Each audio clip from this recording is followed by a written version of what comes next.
Y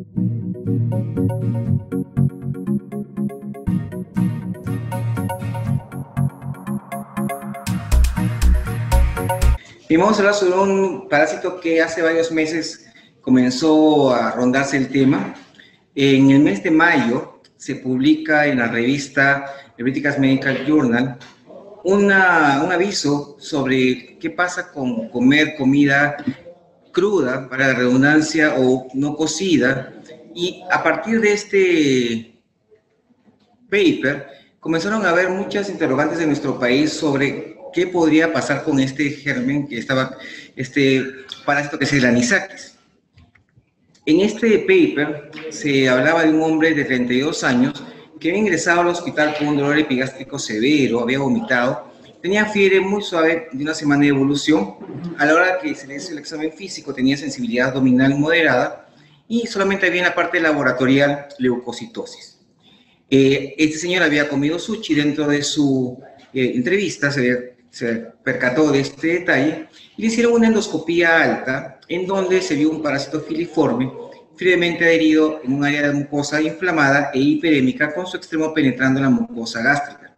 Esta es justamente la foto de ese paper, donde se ve pues justamente este gusanito que estaba pegado en la mucosa del estómago, y comenzó a haber alertas a nivel de muchos países, ya que cada vez más se estaba viendo ese tipo de parásitos en otras latitudes del planeta.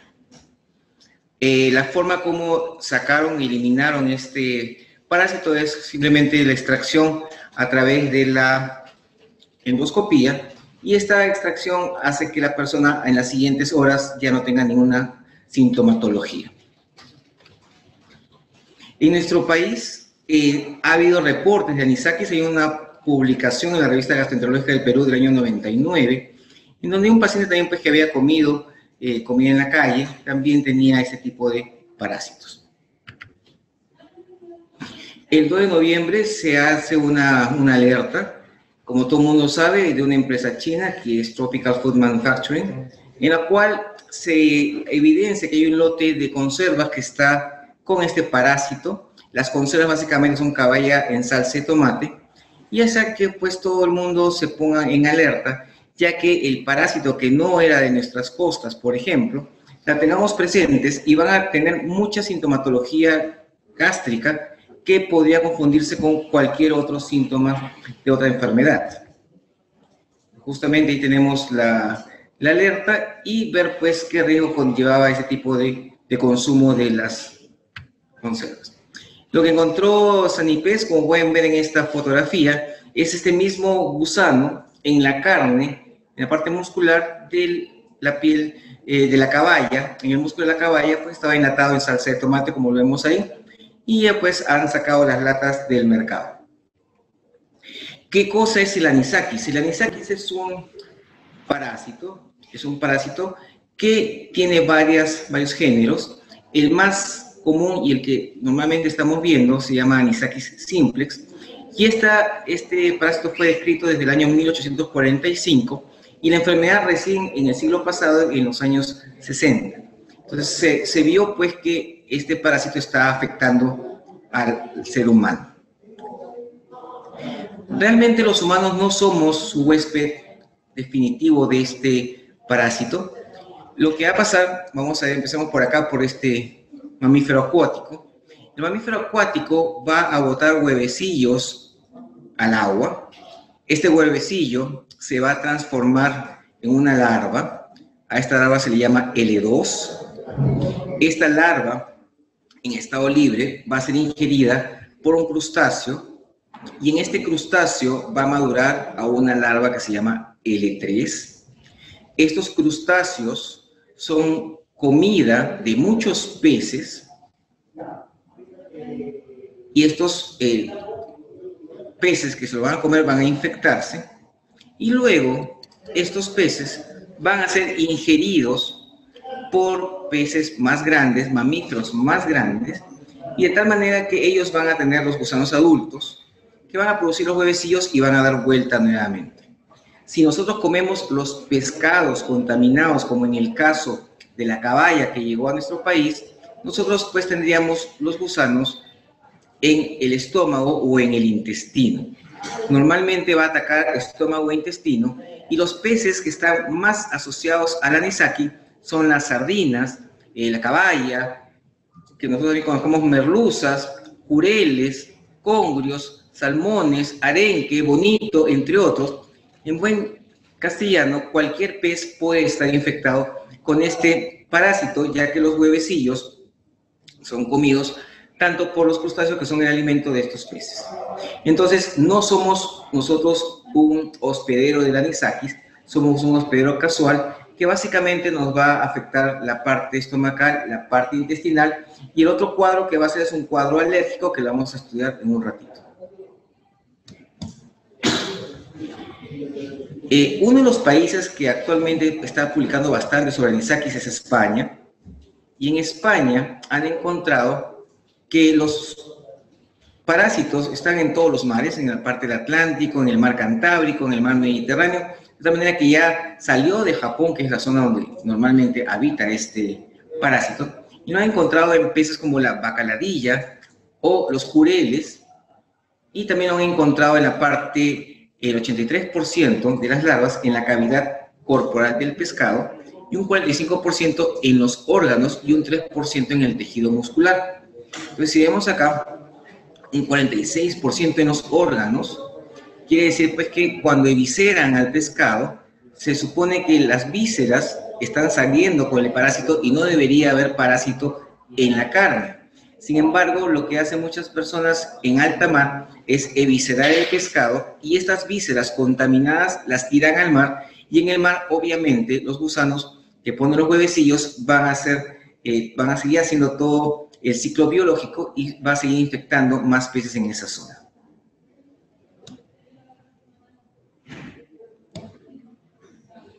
Desde el año 2012 se han notificado más de 20.000 casos de anisakis en el mundo. Esta enfermedad va a presentarse mucho en las personas que comen pescados crudos, calamares crudos, o tratados con alguna sustancia que provengan de mar salados, de agua salada, básicamente no de ríos, sino de agua salada, o que estén inadecuadamente pues congelados, que no estén bien marinados, que no estén bien ahumados o no estén bien salados. El Japón es el país que más describe este tipo de enfermedad, ya que ellos son pues bien conocidos por comer pescado crudo, como el sushi y el sashimi. En los países escandinavos hay un consumo de un pez que vamos a ver ahora, que es el crablax. En países latinoamericanos como el nuestro comemos ceviche, y en los Países Bajos comen arenque verde en escabeche. Todo esto es pescado que no está cocido, que no está pasado por ningún proceso, y que si el parásito está ahí, obviamente lo vamos a adquirir. Y obviamente con la gastronomía que está avanzando en todo el mundo, se come comida de todas partes en todo el planeta, hay más ingesta de comidas con pescado crudo, y está haciendo pues que esta enfermedad como otras sigan avanzando. Lo que vemos al lado izquierdo es el famoso gravlax, que es un plato que consiste de salmón bastante cortadito, chiquito, en sal, azúcar y eneldo, y lo comen en tostaditas como en entrada, como vemos ahí. Y en la derecha vemos pues nuestro famoso ceviche, que es patrimonio cultural del Perú desde el año 2004, y que celebramos el 28 de julio todos los años, el Día del Ceviche, y esperemos que sigamos celebrándolo sin anisakis.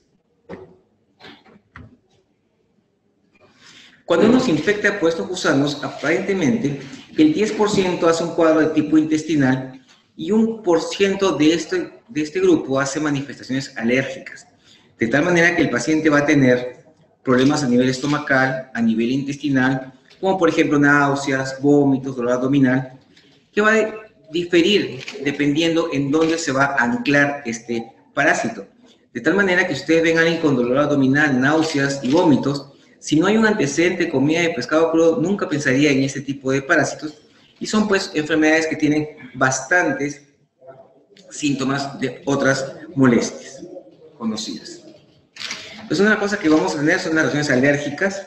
La reacción alérgica es muy parecida a una reacción alérgica que uno tiene por ingesta de pescado o mariscos. Uno se va a enronchar, va a dar urticaria, y lo peor de todo que puede llegar pues a un angioedema o llegar a una reacción mucho más severa, un shock anafiláctico.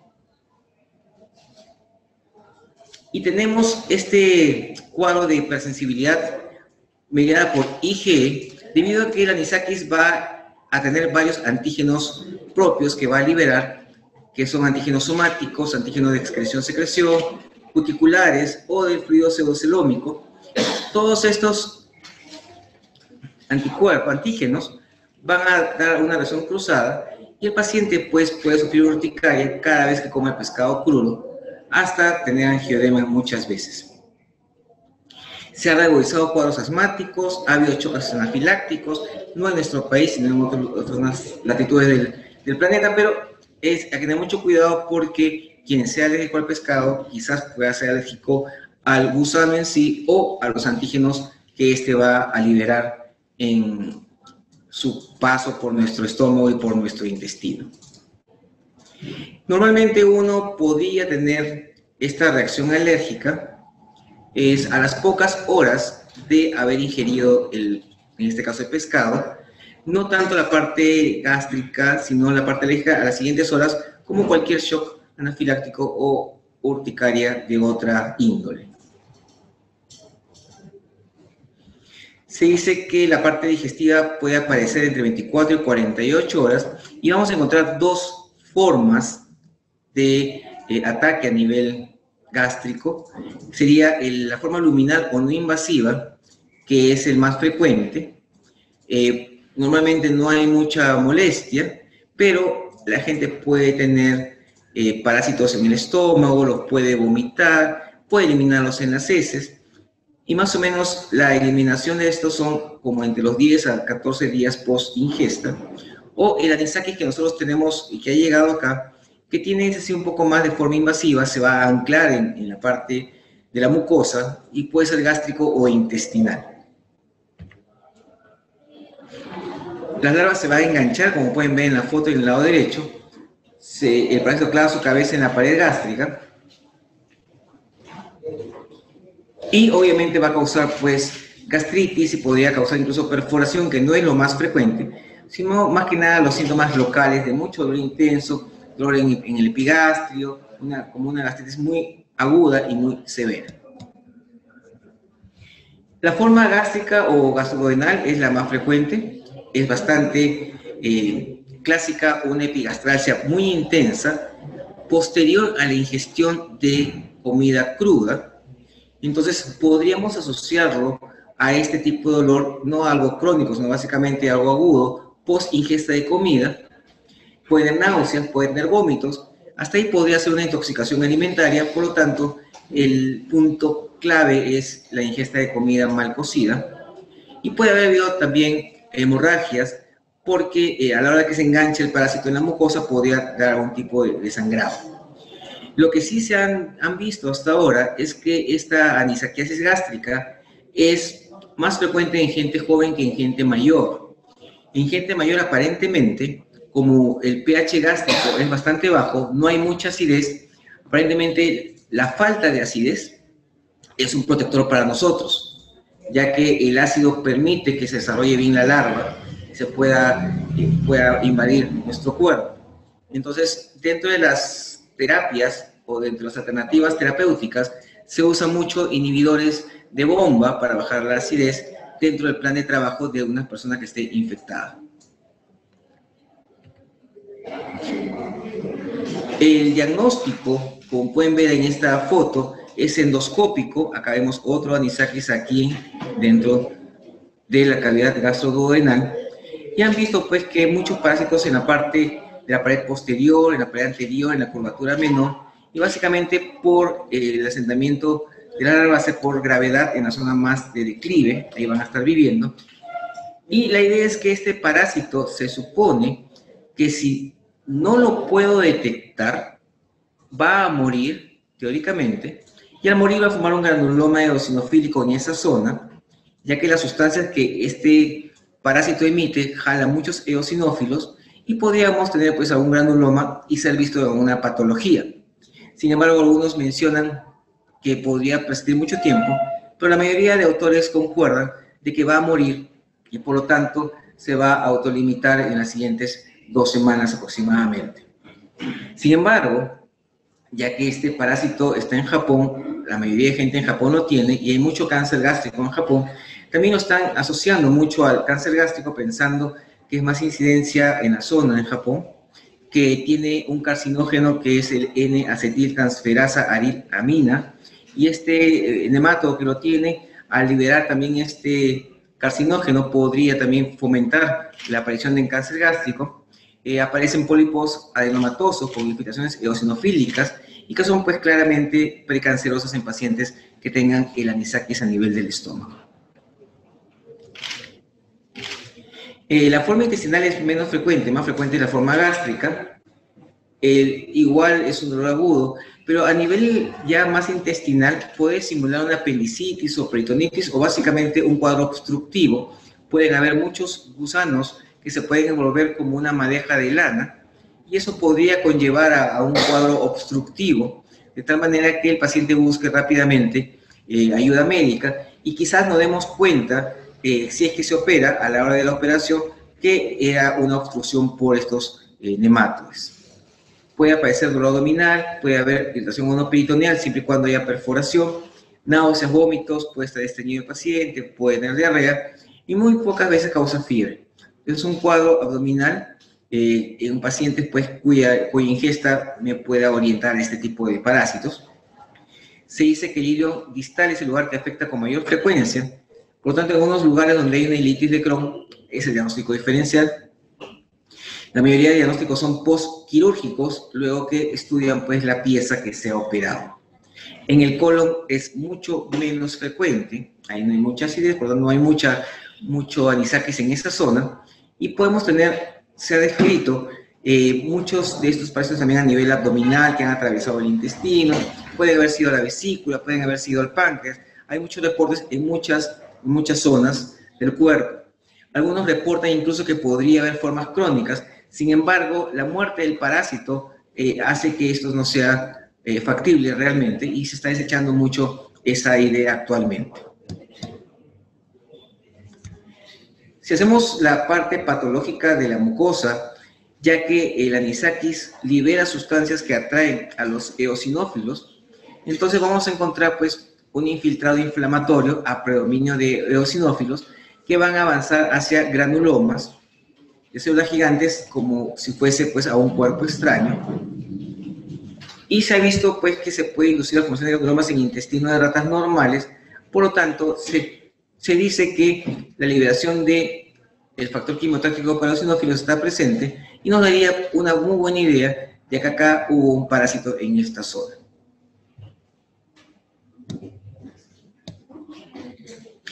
El diagnóstico, ya que nosotros no lo tenemos acá en nuestro país normalmente, en otros lugares lo que hacen es un ELISA, una determinación de IgE específica con los antígenos, hace un ELISA, hace un Western blot, que son los más específicos, ya que no tienen ninguna reacción cruzada con otros parásitos. También se usa inmunofluorescencia, fijación de complemento, intradermorreacción, hemaglutinación, como para cualquier otro parásito.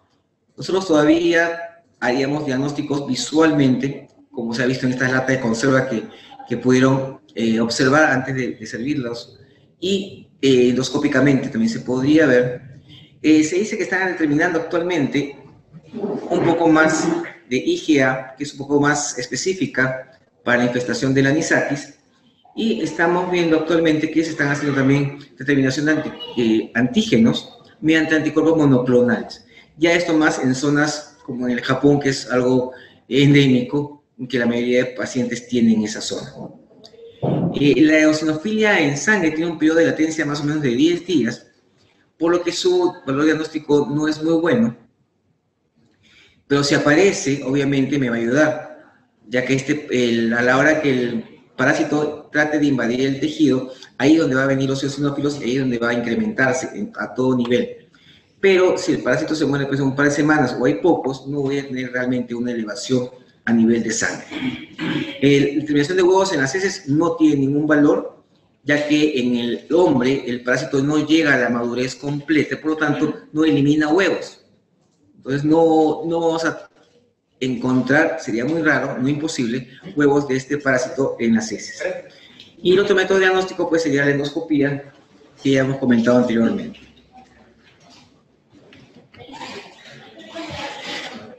El tratamiento, ya que se va a pegar a la mucosa gástrica, es verlo con el endoscopio y sacarlo.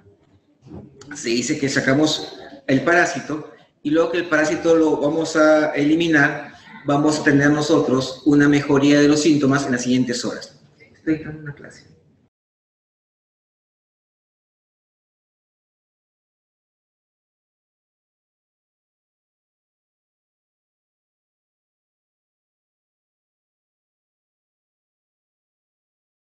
Compuestos más derivados de las raíces del jengibre que han demostrado ser larvicidas. Realmente no hay una forma de determinar cuántos hay, ¿no? Pero nos da una idea, pues, la sintomatología, y la idea es, pues, hacer tratamiento en los lugares donde hay mucha infestación. Se ha logrado eliminar también la sintomatología con tiabendazol, dosis 350 cada 12 horas por 6 días, y pues se ha utilizado pues la endoscopía para sacar a estos parásitos de cualquier parte del cuerpo que se permite entrar con el endoscopio.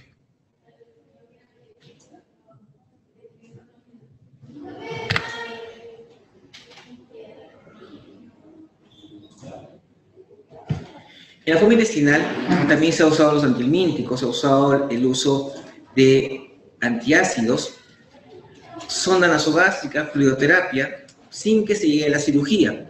Normalmente en la forma intestinal muchas veces hay mucha obstrucción y básicamente la obstrucción es lo que nos va a orientar al cuadro quirúrgico y después postquirúrgico vamos a saber el diagnóstico final. Sin embargo, la eficacia todavía está en discusión. No hay todavía un tratamiento estándar, se está usando muchas cosas, aún no se establece qué es útil y qué no es útil. Están viendo que está ayudando. Y para la parte alérgica se usa, pues, como cualquier otra alergia, antihistamínicos, corticoides, broncodilatadores. Todo va a depender del cuadro clínico que vamos a tener. Pasado esta parte alérgica, el paciente queda normalmente sin ningún tipo de sintomatología, pero si vuelve a estar en contacto con el parásito, nuevamente va a comenzar a tener todo el cuadro clínico otra vez. Y entonces, ¿cómo evitar la anisaquiasis o intoxicación por comer sushi o comer ceviche, comer alguna otra de estos platos que tenemos en nuestro medio?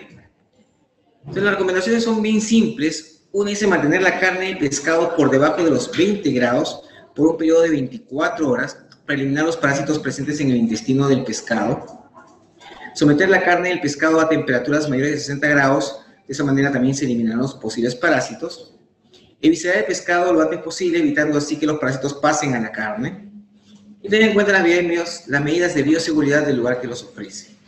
En países como España, por ejemplo, toda persona que va en su negocio a expender sushi o a expender, qué sé yo, ceviche, tiene que pasar ese pescado por los procesos de congelamiento para asegurarse que pueda venderse sin ningún problema. Entonces, hay países donde la ley para comer pescados en zonas donde hay mucho parásito deben de tener los cuidados o de ponerlo a 20 grados bajo cero o cocinarlos bien para que en ambos casos tengamos a los parásitos muertos. Obviamente, si yo lo saco y lo como rápidamente, podría infectarme. Lo de la evisceración es importante. La idea es eviscerarlo y botar las vísceras en un solo recipiente y eliminarlos en forma segura. Sin embargo, en muchos lugares que sacan los peces del mar, evisceran todo, lo tiran todo al mar y en el mar mismo siguen el ciclo biológico, botan los gusanos, botan los huevecillos y se siguen infectando otros peces y los mamíferos marinos y por lo tanto seguimos con este tipo de infección. Entonces la idea es, en países como el nuestro, donde nosotros no teníamos este parásito, podíamos comer nuestro ceviche tranquilamente. Sin embargo, ahora hay que chequear cómo están siendo eliminadas estas latas. Las personas que han comido esta caballa en salsa de tomate lo más probable es que haya tenido problemas abdominales, no van a botar huevecillos, menos mal, como habíamos visto, y luego sí que va a tener pues muchos problemas gástricos, van a tener problemas de gases, náuseas, vómitos, que en teoría en un par de semanas van a ser eliminados. En nuestro medio tenemos Difilobotrium, que se adquiere por comer ceviche de cangrejo de río, es otro parásito. Entonces también tenemos, nosotros cuando vamos a comer cangrejo de río, tenemos que pues servirlo, ya solo pues en caldos, en chupes, en algo que nos asegure que el parásito ha muerto. Muy bien, entonces, algunas preguntas con respecto a este parásito que es interesante. Una pregunta dice, para eliminar el parásito, ¿podemos tomar praziquantel? Bueno, al momento los estudios van con mebendazol, no están usando praziquantel, de tal manera que no sería una buena opción. Recordemos que el praziquantel se usa mucho para lo que es la tenia, y este es un elemento que va para otra familia, la familia de Ascaris. Entonces el praziquantel no sería una buena posibilidad ni opción por ahora. Preguntan, ¿para eliminarlos después de una reacción anafiláctica o alergia debe ser colonoscopía o hay otro tipo de tratamiento médico? ¿Cómo diagnosticar solo por clínica? Ya está diciendo el tratamiento peor, es muy difícil hacer diagnóstico. Ajá. Se supone que por la reacción anafiláctica que vaya a hacer el paciente, lo va a hacer por la liberación de las sustancias que tiene el gusano. Entonces, la idea es que esta sustancia que está eliminando la vamos a bloquear. Entonces, el tratamiento va a seguir varios días hasta que este gusano pues se muere en los siguientes días para poder tener ya la seguridad de que no hay nada de bicho de gusano dentro y por lo tanto no va a eliminar ninguna sustancia para perpetuar esta alergia o urticaria. ¿Cómo saberlo? Realmente es difícil. Lo que sí podríamos saber simplemente es que comió pescado crudo, quizás comió ceviche, y me podría ir pues desde que es alérgico al pescado, podría decir que el pescado estaba de mala condición, que estaba ya pasándose, que está de mal estado de conservación. Entonces es bien difícil en ese momento hacer un diagnóstico exacto qué fue lo que le causó la alergia. Solamente podríamos decir pues que fue el consumo de pescado. Por suerte, yo creo que si se maneja bien esto de las latas de la caballa, no deberíamos tener en nuestro mar este tipo de parásitos por ahora. Este es un reporte de formas crónicas en seres humanos. Las formas crónicas, hay varios reportes, sí, pero la mayoría de expertos lo están desechando y más lo que piensan es que se ha vuelto a reinfectar debido a que la persona, ya que en la persona el anisakis no llega a completar su estado de adultez, muere en un par de semanas, pues teóricamente no debería haber, después de un mes, más problemas con este parásito. Entonces no debería haber teóricamente formas crónicas, pero sin embargo hay varios reportes que sí hay, pero como digo, muchos expertos piensan que más es una reinfección constante. Y podría ser, pues, si en Japón la mayoría de gente tiene este anisakis metido, comen sushi todos los días, como nosotros, en Perú mucha gente come sushi todos los días, entonces la tasa de reinfección es bastante alta, por lo tanto es bastante controversial y sería un buen estudio ver eso. Pero, ¿cómo hacer el diagnóstico? Los síntomas que dijeron que son comunes a muchas enfermedades. No vamos a estar haciendo endoscopías a todos los síntomas específicos, ¿hay algún marcador? Claro, como esta enfermedad es nueva en nuestro país y en teoría no lo tenemos en nuestro país, sino que ha llegado, podríamos tener ahorita alguien que tenga molestias gástricas y podríamos en ese paciente, todo paciente con molestias gástricas, que es una gastritis, le damos 2 semanas de omeprazol. Si en las 2 semanas de omeprazol no mejora, es candidato a endoscopía alta. Entonces ahí podríamos hacer el diagnóstico.